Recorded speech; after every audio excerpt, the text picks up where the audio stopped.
नमस्कार दोस्तों, आपके अपने चैनल हमारे संस्कार में आपका बहुत बहुत स्वागत है।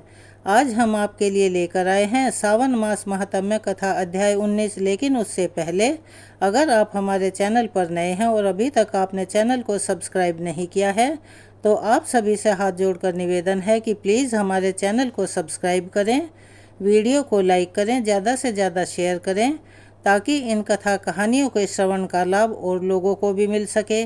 बेल आइकन को दबाना ना भूलें ताकि हमारी आगे आने वाली वीडियो की जानकारी आपको नोटिफिकेशन के जरिए मिल जाया करे। नंदी गणेश सोहे तह कैसे, सागर मध्य कमल हो जैसे। कार्तिक श्याम और गणराऊ, या छवि को कही जात न काऊ। देवन जब ही जाए पुकारा, तब ही दुख प्रभु आप निवारा। किया उपद्रव तारक भारी, देवन सब मिली तुम ही जुहारी। ओम नमः शिवाय, हर हर महादेव, बम बम भोले। जैसा कि आप सभी जानते हैं, इन कथाओं के साथ हम आपको एक कहानी या कथा और भी सुनाते हैं।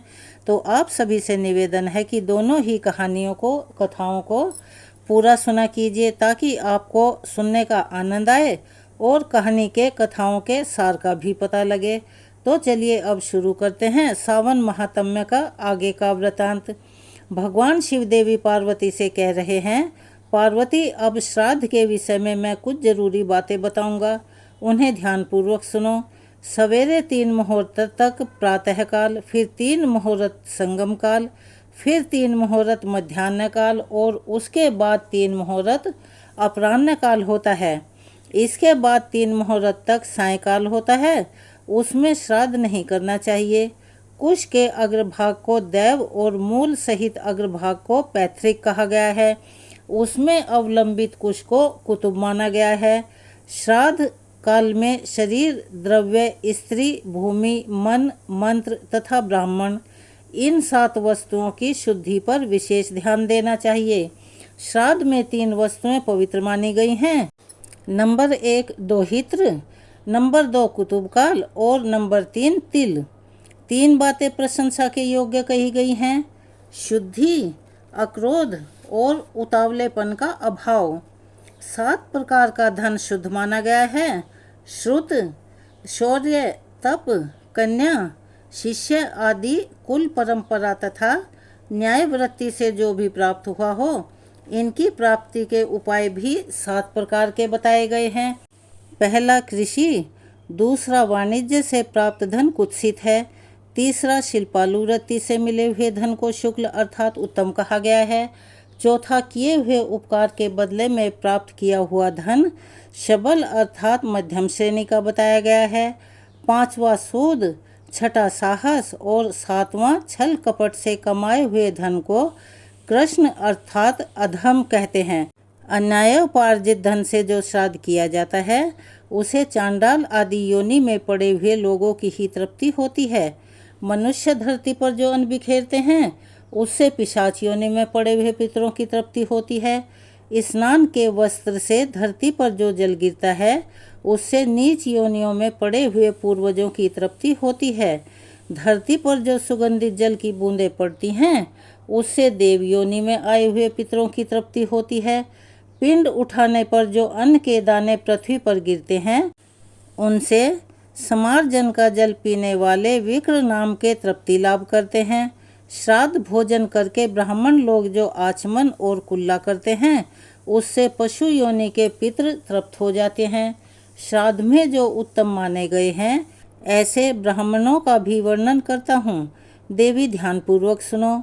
विशिष्ट क्षोत्रिय योगी वेदवेता, नचिकेत संज्ञक, त्रिविध अग्नियों का सेवन करने वाला अथवा अयंग वाव यह पवत इत्यादि 3 अनुवातों का अध्ययन और अनुष्ठान करने वाला, मधुवाता, त्रता, यते इत्यादि 3 ऋचाओं का जप करने वाला, ब्रह्मेत माम इत्यादि 3 अनुवाताओं का अध्ययन और तत्संबंधी व्रत करने वाला, पुत्री का पुत्र, जमाता और भांजा, पंचाग्नि कर्म में तत्पर तपोनिष्ठ मामा, पिता माता का भक्त, शिष्य संबंधी बंधु बांधव, वेदार्थों का ज्ञाता, वक्ता, ब्रह्मचारी, सहस्त्र का दान करने वाला तथा 100 वर्ष की आयु वाला पुरुष, ऐसे ब्राह्मण पंक्ति पावन जानने चाहिए।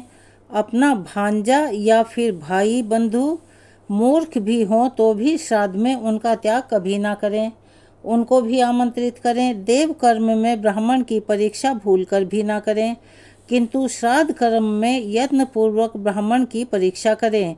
जो चोर, पतित, नपुंसक और नास्तिक वृत्ति के ब्राह्मण हैं, उन्हें मनु जी ने यज्ञ और श्राद्ध में सम्मिलित करने का निषेध किया है। जो जटाधारी, वेदाध्ययन रहित, दुर्बल, धूर्त तथा शूद्रों के पुरोहित हों, उनका श्राद्ध कर्म में कभी भी पूजन ना करें। वैद्य वेतन लेकर देव पूजा करने वाले, मांस विक्रेता तथा व्यापार से अपनी जीविका चलाने वाले ब्राह्मण भी यज्ञ और श्राद्ध में त्याज्य हैं, अर्थात उन्हें भी श्राद्ध के लिए आमंत्रित ना करें। जो गवार, राजसेवक, बुरे नखों वाला, काले दांतों वाला, गुरु के प्रतिकूल आचरण करने वाला, अग्निहोत्र का त्यागी, सूदखोर, राज्य अक्षमा का रोगी, पशुपालन की वृत्ति से जीने वाला, परिवेत्रा अर्थात अपने बड़े भाई से पहले ही खुद का विवाह करने वाला, निराकृत अर्थात किसी अंग से हीन, द्वेष प्रवृत्ति अर्थात परिवेदा का बड़ा भाई, कुशी लव अर्थात नाचने गाने वाला, अपकीर्ण अर्थात धर्म से भ्रष्ट हुआ, दोषल काना शूद्र जाति स्त्री से संबंध रखने वाला, उद्धरी का पुत्र, जुआरी, शराबी, कोढ़ी, कलंकित, पाखंडी, रस बेचने वाला, धनुष बाण बनाने वाला, बड़ी बहन के अविवाहित रहते उसकी छोटी बहन से विवाह करने वाला, मित्रद्रोही, पुत्र से शिक्षा लेने वाला, मृगी का रोगी, घेंघे वाला, श्वेत कुष्ठी, चुगलखोर, उन्मादी, अंधा तथा वेद की निंदा करने वाला, यह सभी ब्राह्मण श्राद्ध में त्याग देने योग्य हैं। जल के प्रवाह को छिन्न भिन्न करने वाला अर्थात उसे रोकने वाला, दूत कर्म करने वाला, वृक्षारोपण की वृत्ति से जीने वाला, कुत्ते से शिकार खेलने वाला, बाज पक्षी से जीविका चलाने वाला, कुमारी कन्या को कलंकित करने वाला, हिंसक, शुद्ध वृत्ति से जीने वाला, आचारहीन, बहुत बड़े जन समुदाय की पुरोहिती करने वाला, प्रतिदिन भीख मांगने वाला तथा मुर्दे ढोने वाला, ऐसे ब्राह्मण यत्न पूर्वक त्याज्य हैं, उन्हें भी श्राद्ध के लिए आमंत्रित ना करें। जिनका आचरण निंदनीय हो, वे अधम द्विज श्रेष्ठ ब्राह्मणों की पंक्ति में बैठने के अधिकारी ही नहीं हैं। इसीलिए विद्वान ब्राह्मण देव कार्य और पितृ कार्य दोनों से पूर्वोक्त ब्राह्मणों को कभी सम्मिलित नहीं करना चाहिए। प्रत्येक मास में अमावस्या आने पर श्राद्ध करना चाहिए। अष्टका तिथि, सूर्य ग्रहण, चंद्र ग्रहण, विषुव योग, अयनारंभ के दिन तथा सामान्यतः सूर्य की प्रत्येक संक्रांति के दिन श्राद्ध करना चाहिए। कृष्ण पक्ष में आद्रा, मघा, रोहिणी आदि नक्षत्रों में श्राद्ध के योग्य द्रव्य और ब्राह्मणों का संयोग प्राप्त होने पर तथा गज छाया, व्यतिपात, भद्रा और वैधृति योग में भी श्राद्ध करना चाहिए। वैशाख की तृतीया, कार्तिक शुक्ल नवमी, माघ की पूर्णिमा और भाद्रपद कृष्ण त्रयोदशी यह युगादि तिथियां मानी गई हैं। माघ मास की सप्तमी को भगवान सूर्य पहले पहल रथ पर आरूढ़ हुए, इसीलिए उसे रथ सप्तमी कहते हैं। आश्विन शुक्ल नवमी, कार्तिक की द्वादशी, चैत्र और भादव की तृतीया, फाल्गुन की अमावस्या, पौष की एकादशी, आषाढ़ की दशमी, माघ की सप्तमी, सावन की कृष्णाष्टमी, आषाढ़, कार्तिक, फाल्गुन, चैत्र और ज्येष्ठ की पूर्णिमाएं यह मनवंतर की आदि तिथियां हैं, जो दान के पुण्य को अक्षय करने वाली हैं। मनवंतर आदि तिथि में 12 प्रकार के श्राद्ध करने चाहिए। ये 12 प्रकार के श्राद्ध हैं: नित्य, नैमित्तिक, काम्यावृत्ति श्राद्ध, संपीड़न श्राद्ध, पार्वर्ण श्राद्ध, गोष्ठ श्राद्ध, शुद्धि श्राद्ध, कर्मांग श्राद्ध, दैविक श्राद्ध, शयाय श्राद्ध और तुष्टि श्राद्ध। और इन सब में भी सामवंतसरी अर्थात शयाय श्राद्ध को श्रेष्ठ माना गया है। प्रतिदिन किए जाने वाले श्राद्ध को नित्य श्राद्ध कहते हैं। उसमें विश्व देव की पूजा नहीं की जाती। अगर अन्न से श्राद्ध करने की शक्ति ना हो तो केवल जल से भी नित्य श्राद्ध किया जाता है। एकोदिष्ट श्राद्ध का नाम नैमित्य श्राद्ध है। अभीष्ट वस्तु की सिद्धि के लिए कामना रखकर जो श्राद्ध किया जाता है उसे काम्यवृत्ति श्राद्ध कहते हैं। विवाह आदि उत्सवों के अवसर पर जो श्राद्ध करते हैं उसे वृद्धि श्राद्ध कहते हैं। यह समाना इत्यादि 2 मंत्रों के द्वारा किए जाने वाले श्राद्ध को सपिंडन श्राद्ध कहते हैं। अमावस्या आदि पर्वों पर किए जाने वाले श्राद्ध को पार्वणा कहते हैं। गौशाला में जो श्राद्ध किया जाता है उसे गोष्ठ श्राद्ध कहते हैं। पाप शुद्धि के लिए जो श्राद्ध करते हैं उसे शुद्धि श्राद्ध कहते हैं।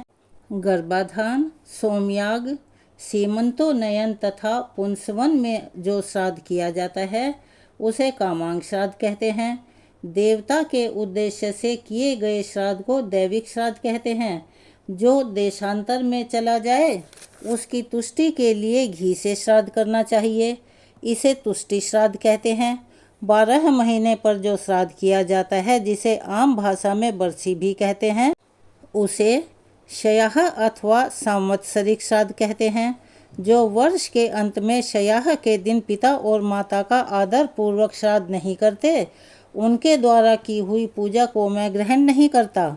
जो मनुष्य पिता की शयाह तिथि को ठीक ठीक नहीं जानता हो उसे माघ अथवा मार्गशीर्ष की अमावस्या को संवत्सरिक श्राद्ध करना चाहिए।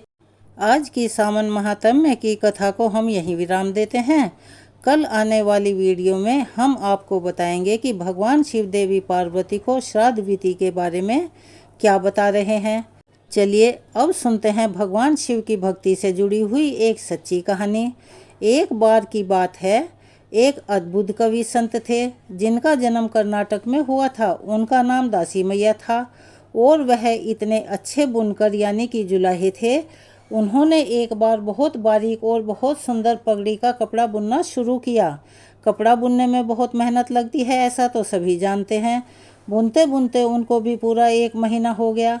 आखिरकार उन्होंने वह कपड़ा बुन लिया क्योंकि उनकी कमाई भी इसी से होती थी। फिर एक दिन वह उसे बेचने के लिए बाजार में ले गए। पगड़ी का वह कपड़ा इतना सुंदर था कि किसी ने भी उस कपड़े की कीमत नहीं पूछी।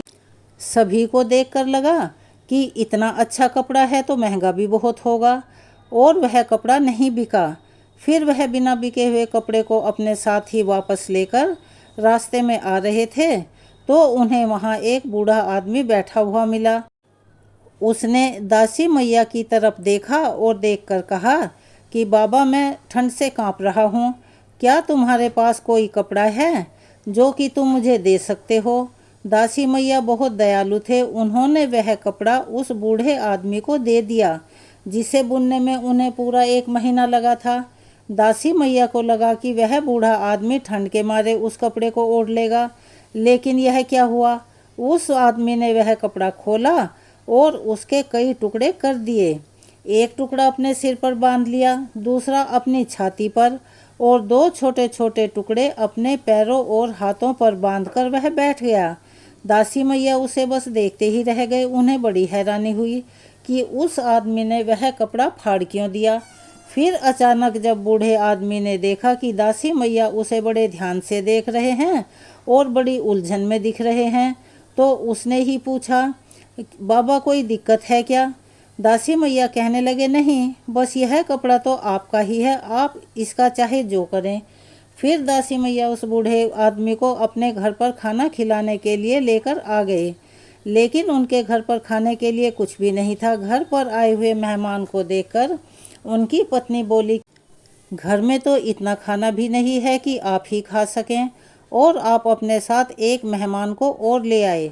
अब दासी मैया बड़े परेशान हो गए। महीनों की मेहनत करने के बाद वह जो कपड़ा बुनते उसे बेचने के बाद जो भी रुपया मिलता उन्हीं से उनका घर चला करता था, और आज उनकी मेहनत भी व्यर्थ हो गई। दासी मैया ने सोचा घर पर आए हुए अतिथि का अपमान करना ठीक नहीं होता। तब उन्होंने अपनी पत्नी से कहा कि तुम मेरा मत सोचो, मेरे साथ जो अतिथि आए हैं उनका पेट भरना जरूरी है, इसीलिए घर में जो भी तिल फूल है उसे ही बना कर ले आओ। अब भला देर किस बात की थी। भगवान भी अपने सच्चे भक्त को ज़्यादा देर तक परेशानी में नहीं देख सकते थे। वह बूढ़ा आदमी और कोई नहीं बल्कि स्वयं भगवान शिव थे। उन्होंने दासी मैया की करुण हालत देखी तो वह अपने वास्तविक रूप में वहाँ प्रकट हो गए। फिर भगवान शिव ने एक मुट्ठी चावल उनके अनाज के बर्तन में डाल दिए। अब वह बर्तन अक्षय पात्र बन गया, यानी जिसका कभी अंत ना हो, जिसमें से जितना भी भोजन मांगो उतना मिलता ही रहे, कभी समाप्त ही ना हो। फिर तो उस बर्तन में रखा हुआ अनाज कभी खत्म ही नहीं हुआ, वह बर्तन कभी खाली नहीं हुआ। अब दासी मैया और उनकी पत्नी भगवान के चरणों में गिर पड़े। देखते ही देखते भगवान शिव वहाँ से अंतर्ध्यान हो गए। अब दासी मैया और उनकी पत्नी ने उस बर्तन में से बहुत से लोगों की मदद की, यानी कि जो लोग भी भूखे होते, जिनके पास खाने के लिए पैसे नहीं होते, उन्हें भरपेट भोजन करवाते और खुद भी उससे ही भोजन करने लगे। इसीलिए भोलेनाथ को पाने के लिए कुछ ज़्यादा मेहनत करने की ज़रूरत नहीं होती। वो जैसे नाम के भोले हैं, वैसे ही उनके काम भी बहुत थोड़ी सी भक्ति से प्रसन्न होने के बाद वो अपने भक्तों को मनचाहा वरदान देते हैं। भोले बाबा के प्रति मन में सच्ची श्रद्धा होनी चाहिए, विश्वास होना चाहिए और आपका मन साफ और शुद्ध होना चाहिए। सबके प्रति करुणा का भाव रखें और जब ऐसे भक्त भगवान की शरण में जाते हैं तो अपने भक्तों की मदद करने के लिए भोले बाबा कुछ भी कर सकते हैं। मन में अगर भाव सच्चे हों तो चाहे आपके पास भगवान शिव को अर्पित करने के लिए 56 भोग ना हो, तरह तरह की पूजा करने के लिए सामग्रियां ना हो, भगवान शिव तो एक लोटा साधारण जल को भी स्वीकार कर लेते हैं और आपकी जो भी मनोकामना है उसे अतिशीघ्र पूरी कर देते हैं। तो यह थी भगवान भोलेनाथ के भोले भक्त की कहानी, जिसने अपनी श्रद्धा और सच्चाई से भगवान भोलेनाथ का दिल जीत लिया और उनकी कृपा प्राप्त की। भोलेनाथ ऐसे ही हैं।